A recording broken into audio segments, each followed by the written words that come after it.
আসসালামু আলাইকুম রহমতুল্লাহি ওবরাকাতু। আজকে রান্না করতেছি কচুর মুখিয়ার সাথে একটা আলু দিয়ে পোয়া মাছ দিয়ে ঝোল। তো সব কিছু আমি সুন্দর করে কেটে ধুয়ে পরিষ্কার করে নিয়েছি। আমরা দুইজন মানুষ, তো দুইজন মানুষের জন্য অল্প অল্প তরকারি রান্না করি। আপনারা আবার কেউ কিছু মনে করেন না যে মহিলা কত অল্প তরকারি রান্না করে, সেটা আবার সোহাব করে ক্যামেরা করে দেখায়। যেহেতু আমি পেজ চালাই, সবসময় তো আর টাকা পয়সা খরচ করে আপনাদেরকে রেসিপি দেখাতে পারি না, তো সেজন্য আমি নিত্যদিনের রান্নাবান্নার ভিডিওটাই আপনাদের সাথে শেয়ার করি। যদি আমার রান্নাবান্নার ভিডিও আপনাদের ভালো লেগে থাকে তাহলে অবশ্যই লাইক কমেন্ট শেয়ার করতে ভুলবেন না। তো সে যাই হোক, কথা বলতে বলতে মাছটাকে আমি সুন্দর করে ভেজে নিয়েছি, অল্প একটু হলুদ আর লবণ দিয়ে, সাথে পেঁয়াজটাও দিয়ে কচু আর আলুটাকে খুব সুন্দর করে ভেজে নিচ্ছি। তো ভেজে নেওয়া হয়ে গেছে। এই পর্যায়ে এখানে হলুদের গুঁড়া, মরিচের গুঁড়া আর ধনিয়ার গুঁড়ো দিয়ে দিলাম। আজকে জিরা গুঁড়াটা দিলাম না, কারণ জিরা গুঁড়া দিলে আমাদের কাছে ভালো লাগে না খেতে।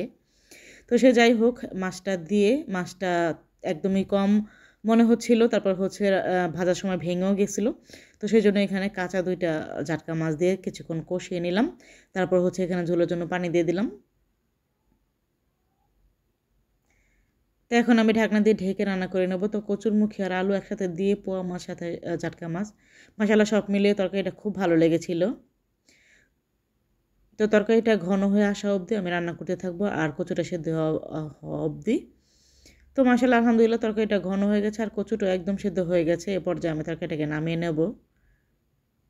মাশাআল্লাহ, কালারটা দেখেন কতটা সুন্দর হয়েছে। আলহামদুলিল্লাহ, গরম ভাত দিয়ে কচুরমুখী তরকারিটা খেতেও ভালো লেগেছিল অনেক।